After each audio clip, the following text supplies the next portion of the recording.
നമസ്കാരം. ആയുർ ജ്യോതിഷിന്റെ ഒരു പുതിയ അധ്യായത്തിലേക്ക് എല്ലാവർക്കും ഹൃദ്യമായ സ്വാഗതം. 2025 നവംബർ 11 രാത്രി 9:25 കർക്കിടകം രാശിയിൽ നിന്ന് പുറകോട്ട് വക്രഗതിയിൽ സഞ്ചരിച്ച വ്യാഴം 2026 മാർച്ച് 11 മിഥുനം രാശിയിലെ പുണർദം നക്ഷത്രത്തിൽ വെച്ച് രാവിലെ 8:30 പ്രസ്തുത സഞ്ചാരം അവസാനിപ്പിച്ച് നേർഗതിയിൽ സഞ്ചരിക്കാൻ തുടങ്ങുന്നു. ജൂൺ 2 വരെ പ്രസ്തുത സഞ്ചാരം തുടരുകയും ചെയ്യും. ഇന്നത്തെ വീഡിയോ വ്യാഴത്തിന്റെ വക്രമാറ്റത്തിന്റെ ഫലമായി മകരം രാശിക്കാരായ ഉത്രാടത്തിന്റെ 2, 3, 4 നക്ഷത്രപാദങ്ങളിൽ ജനിച്ചവർ, തിരുവോണം നക്ഷത്രം, അവിട്ടം 1, 2 പാദങ്ങളിൽ ജനിച്ചവർക്ക് ഉണ്ടാകാവുന്ന ജ്യോതിഷ ഫലങ്ങളെ പറ്റിയാണ് പറയാൻ പോകുന്നത്. വീഡിയോയിലേക്ക് കടക്കുന്നതിന് മുൻപായി വീഡിയോ ലൈക്ക് ചെയ്യുന്നതിനും ചാനൽ സബ്സ്ക്രൈബ് ചെയ്ത് ബെൽ ഐക്കൺ ഓൺ ചെയ്തിടുന്നതിനും മറക്കരുത്. മകരം രാശിക്കൂറുകാർക്ക് 3-ാം ഭാവത്തിന്റെയും 12-ാം ഭാവത്തിന്റെയും ആധിപത്യം വഹിച്ച വ്യാഴം 6-ാം ഭാവത്തിലാണ് വക്രം പ്രാപിച്ചു നിന്നിരുന്നത്. എന്നാൽ ആ വ്യാഴം മാർച്ച് 11 വക്രം മാറുന്നു. ശേഷം പ്രസ്തുത സഞ്ചാരം ജൂൺ 2 വരെ തുടരും. വ്യാഴത്തിന്റെ കഴിഞ്ഞ വക്രഗതി സമയത്ത് ചില സമയങ്ങളിൽ സ്വന്തം ശത്രുക്കളോട് പോലും ഒന്നും ചെയ്യാൻ കഴിയാത്തൊരവസ്ഥയും ഇവർക്ക് അനുഭവിക്കേണ്ടി വന്നതാണ്. താൻ ഭാഗ്യഹീനനാണെന്നും കൂടാതെ അവരെ ഒന്നും വിജയിക്കാൻ സാധിക്കില്ല എന്നുള്ളൊരു പരാജയബോധവും ഇവർക്ക് കൈവരുന്നതാണ്. ഇവർ എത്ര കഷ്ടപ്പെട്ടിട്ടും ആഗ്രഹിച്ച ജോലി നേടുന്നതിന് സാധിക്കാതെ പോകുകയോ, എന്നാൽ ജോലി ലഭിച്ചവർ ജോലിയിൽ പ്രവേശിച്ചതിനു ശേഷം തൊഴിൽപരമായ പിരിമുറുക്കങ്ങൾ നിമിത്തം മാനസികമായി വളരെയധികം സംഘർഷങ്ങൾ അനുഭവിക്കേണ്ടതായ സ്ഥിതിവിശേഷം ഉണ്ടാകാം. രോഗസംബന്ധിയായി വലുതായ ചിലവും അല്ലെങ്കിൽ ബന്ധുക്കൾക്ക് രോഗം വന്നത് നിമിത്തം ധനസഹായം ചെയ്യേണ്ടതായും വന്നിട്ടുണ്ടാകും. മകരക്കൂറുകാർക്ക് മാർച്ച് 11 മുതൽ ജൂൺ 2 വരെ വ്യാഴം 6-ാം ഭാവത്തിലെ വക്രഗതി അവസാനിപ്പിച്ച് നേർഗതിയിൽ സഞ്ചരിക്കുന്നു. ഇതിവർക്ക് ഗുണദോഷ സമ്മിശ്രമാണ്. 3-ാം ഭാവാധിപനായ വ്യാഴം 6-ൽ നിൽക്കുന്നതിനാൽ സഹോദരങ്ങൾക്ക് ജോലി ലഭിക്കുന്നതിനോ അവർക്ക് അഭിവൃദ്ധി ഉണ്ടാകുന്നതിനോ ഇടയാകും. അവർ നിമിത്തം ചില സഹായങ്ങളും മറ്റും ഈ സമയം കൈവരും. 6-ാം ഭാവത്തിലെ വ്യാഴത്തിന് 12-ാം ഭാവാധിപത്യമുള്ളത് ഒരു രാജയോഗാവസ്ഥയാണ്. ശത്രുക്കളുടെ മേൽ ഏതു വിധേനയും വിജയം നേടാൻ ഇവർക്ക് സാധിക്കും.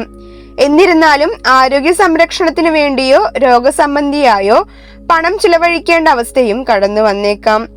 മിഥുനത്തിൽ നിൽക്കുന്ന വ്യാഴത്തിന് ഇവരുടെ ധനഭാവത്തിലേക്ക് ദൃഷ്ടിയുള്ളതിനാൽ ധനപരമായി ചില നേട്ടങ്ങളും ഇവർക്ക് ലഭിക്കും. അതിൽ പ്രധാനമായും ഇവർ ധനം ചെലവ് ചെയ്ത് ധനം സമ്പാദിക്കാൻ ശ്രമിക്കും.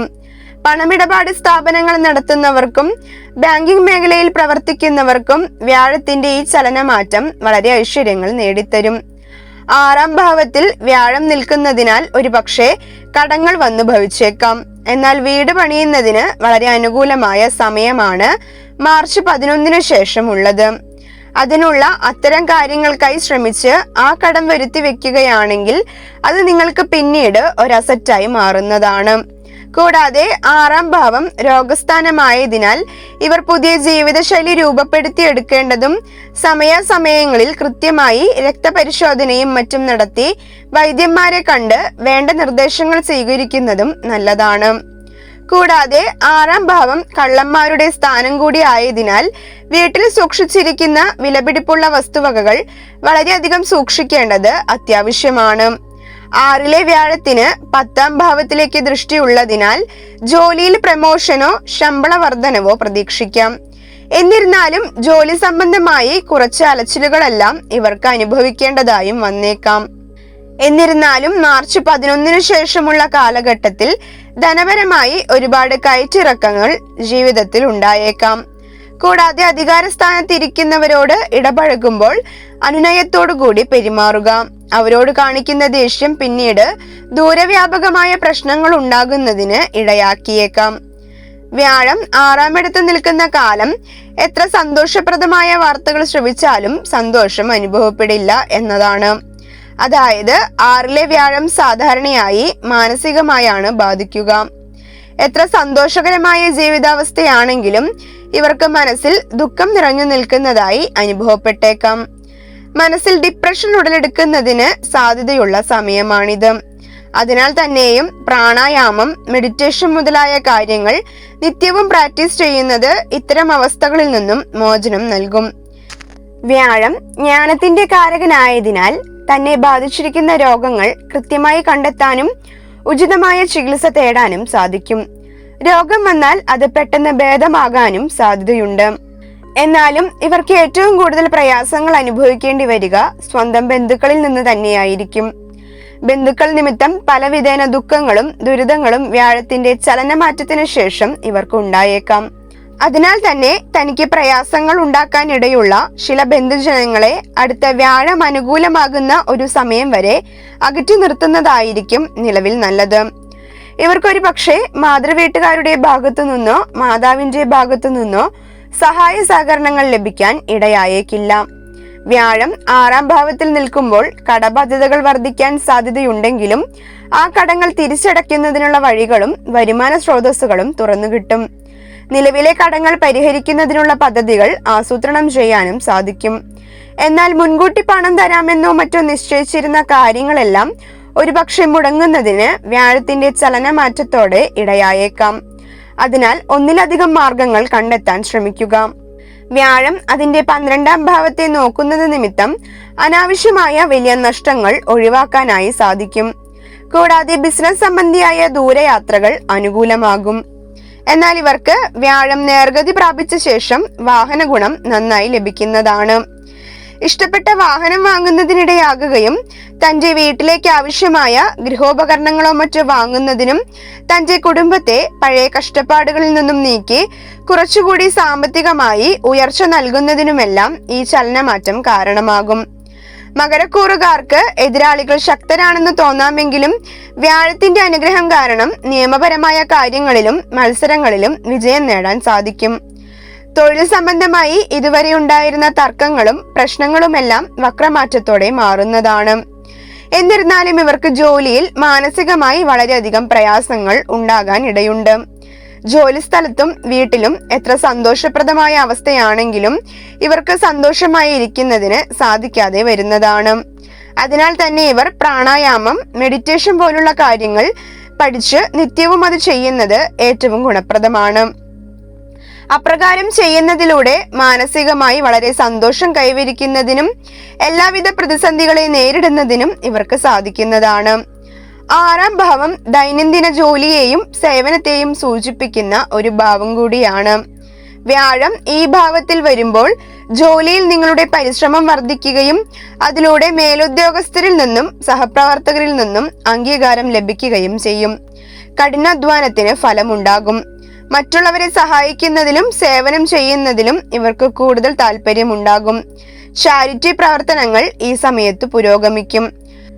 പുതിയ സംരംഭം തുടങ്ങുന്നതിന് അതല്ലെങ്കിൽ എന്തെങ്കിലും ഒരു കാര്യം വിജയിപ്പിക്കുന്നതിന് സാധിക്കാത്ത അവസ്ഥയെല്ലാം വക്രമാറ്റത്തോടു കൂടി മാറി തന്റെ സാമ്പത്തികമായുള്ള പ്രയാസങ്ങളിൽ നിന്നും ചെറിയൊരു ആശ്വാസം ലഭിച്ചു തുടങ്ങും.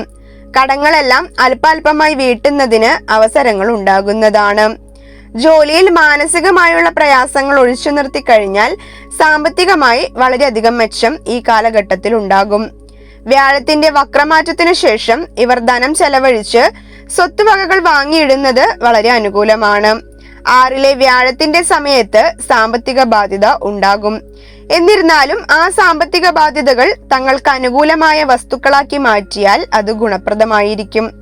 അതായത് പണം ചെലവഴിച്ച് പുതിയ വാഹനം വാങ്ങുകയോ സ്ഥലം വാങ്ങുകയോ അതല്ലെങ്കിൽ വീട് പണിയുകയോ വീടിനുള്ള റെനോവേഷനും മറ്റും നടത്തുകയോ ചെയ്യുകയാണെങ്കിൽ ധനം ചെലവഴിച്ചു പോകാനുള്ള യോഗം നടപ്പിലാകുകയും ആ പണത്തിന് തുല്യമായൊരു വസ്തു തന്റെ കൈവശം ഇരിക്കുകയും ചെയ്യും. ഈ കാലഘട്ടത്തിൽ ആരോഗ്യം വളരെയധികം സംരക്ഷിക്കേണ്ടത് അത്യാവശ്യമാണ്. രോഗത്തിനായി ചെലവഴിക്കുന്ന പണം മുഴുവൻ ഒരു ബാധ്യതയാണെന്ന് മനസ്സിലാക്കുക. അധികാരസ്ഥാനത്തിരിക്കുന്നവർക്ക് തന്റെ സ്ഥാനമാനങ്ങളിൽ മാറ്റമുണ്ടാകും. സമൂഹത്തിൽ സൽപ്പേരും കീർത്തിയും വർദ്ധിക്കും. മുൻപത്തേതിനേക്കാൾ കൂടുതലായി പൊതുജനങ്ങളുടെ ഇടയിൽ ഇറങ്ങി പ്രവർത്തിക്കുന്നതിന് വ്യാഴത്തിന്റെ ചലനമാറ്റം ഇവരെ സഹായിക്കും. ജോലി സംബന്ധമായ ചില പ്രൊജക്റ്റുകൾ, പുതിയ കോൺട്രാക്റ്റുകൾ എന്നിവ ഈ സമയത്ത് ലഭിക്കാൻ ഇടയായേക്കാം. എന്നാൽ മുൻപ് പൂർത്തിയാക്കേണ്ടതായ പൊതുപ്രവൃത്തികൾ ഈ സമയം പൂർത്തിയാക്കേണ്ടതായും വന്നേക്കാം. വ്യാഴത്തിന് 2ാം ഭാവത്തിലേക്ക് ദൃഷ്ടി ഉള്ളതിനാൽ അമിതമായി വന്നു ഭവിച്ചേക്കാവുന്ന ചിലവുകൾക്ക് ഒരാശ്വാസം ലഭിക്കുന്നതാണ്. എന്നിരുന്നാലും ശനി കൂടി അനുകൂലമല്ലാത്തതിനാൽ വീട് പണിയുന്നതിന്, വലുതായ ലോണുകളോ മറ്റോ എടുക്കുന്നതിനും അല്പാൽപമായി അവ വീട്ടി തുടങ്ങുന്നതിനും ഈ കാലഘട്ടത്തിൽ ഇടയായേക്കാം. വ്യാഴത്തിന്റെ 2ാം ഭാവദൃഷ്ടി ധനപരമായ കാര്യങ്ങളിൽ സുരക്ഷിതത്വം നൽകുന്നു. കുടുംബ ബന്ധങ്ങൾ മെച്ചപ്പെടുത്താനും സംസാരത്തിൽ വിവേകം കൊണ്ടുവരാനും ഈ സ്ഥിതി സഹായിക്കും. തുടക്കത്തിൽ കുറച്ച് പ്രയാസങ്ങളും അലച്ചിലുകളും മറ്റും ഉണ്ടാകുമെങ്കിലും ഇവർക്ക് പിന്നീട് കർമ്മമേഖല വളരെ അനുകൂലമായി വരുന്നതാണ്. വീട്ടിൽ ചില കലഹങ്ങൾ ഉണ്ടാകുന്നതിനും എന്നാൽ പരസ്പരം തുറന്നു പറയുന്നതിലൂടെ അത്തരം പ്രശ്നങ്ങളെ ലഘൂകരിക്കുവാനും സാധിക്കും. കൂടാതെ നല്ലൊരു ജീവിത രീതി അവലംബിക്കാനും മികച്ച സമയമാണ് വ്യാഴമാറ്റത്തോടെ കടന്നു വരുന്നത്. മകരക്കൂറുകാർക്ക് 6ാം ഭാവത്തിലെ വ്യാഴത്തിന്റെ നേർഗതി സഞ്ചാരം എന്നത് പരിശ്രമം ആവശ്യപ്പെടുന്ന ഒരു കാലഘട്ടത്തെയാണ് സൂചിപ്പിക്കുന്നത്. കടം, രോഗം, ശത്രുക്കൾ എന്നിവയെ നേരിടാൻ വ്യാഴം നിങ്ങൾക്ക് ജ്ഞാനവും ശക്തിയും നൽകും. നിങ്ങൾ സ്ഥിരമായി കഠിനാധ്വാനം ചെയ്താൽ ഈ ഗോചരം നിങ്ങൾക്ക് തൊഴിൽ രംഗത്ത് വലിയ നേട്ടങ്ങളും മത്സരങ്ങളിൽ വിജയവും നൽകും. വ്യാഴദോഷങ്ങൾ മാറുന്നതിനായി മുതിർന്നവരെ ബഹുമാനിക്കുന്നതും അവർക്ക് വേണ്ട സേവനങ്ങൾ ചെയ്തു കൊടുക്കുന്നതും കഴിയുന്നവർ സാധുജനങ്ങൾക്ക് അന്നദാനം നൽകുന്നതും വ്യാഴദോഷത്തിന് ഒരു പരിധിവരെ കർമ്മപരമായ പരിഹാരമാണ്. ഇവർക്ക് വ്യാഴം 7ലേക്ക് സഞ്ചരിക്കുന്ന ജൂൺ 2-ാം തീയതി വരെ കഴിയുന്നവർ മഹാവിഷ്ണുവിന് പാൽപായസം വഴിപാട് നടത്തുന്നത് അത്യുത്തമമാണ്. എന്തെന്നാൽ വ്യാഴത്തിന്റെ ചലനമാറ്റം മൂലം വന്നു ഭവിച്ചേക്കാവുന്ന ഇത്തരം ദോഷങ്ങൾക്ക് ഒരു പരിധിവരെ പരിഹാരം ലഭിക്കുന്നതിന് ഈ വഴിപാട് കൊണ്ട് നിങ്ങൾക്ക് സാധിക്കുന്നതാണ്. നിങ്ങൾ നിത്യവും വിഷ്ണു സഹസ്രനാമവും ഓം നമോ നാരായണായ എന്ന മന്ത്രവും ജപിക്കുന്നവരാണെങ്കിൽ നിങ്ങൾക്ക് ഇത്തരം വ്യാഴദോഷങ്ങൾ അനുഭവത്തിൽ വരുന്നതല്ല. അതിനും സാധിക്കാത്തവരാണെങ്കിൽ നിത്യവും കുളി കഴിഞ്ഞ ശേഷം നിർമ്മലമായ മനസ്സോടുകൂടി ഭഗവാനെ മനസ്സിൽ വിചാരിച്ച് 9 തവണ ഓം നമോ നാരായണായ എന്ന മന്ത്രമെങ്കിലും ചൊല്ലുവാൻ ശീലിക്കുക. നിങ്ങളൊരു വിഷ്ണു ഭക്തനാണെങ്കിൽ ഓം നമോ നാരായണായ എന്ന് കമന്റ് ബോക്സിൽ എഴുതാൻ മറക്കരുത്. നിങ്ങൾക്ക് എൻ്റെ വീഡിയോ ഇഷ്ടമായാൽ വീഡിയോ ഒന്ന് ലൈക്ക് ചെയ്ത് ചാനൽ സബ്സ്ക്രൈബ് ചെയ്യാനും ബെൽ നോട്ടിഫിക്കേഷൻ ഓൺ ആക്കി ഇടാനും മറക്കരുത്.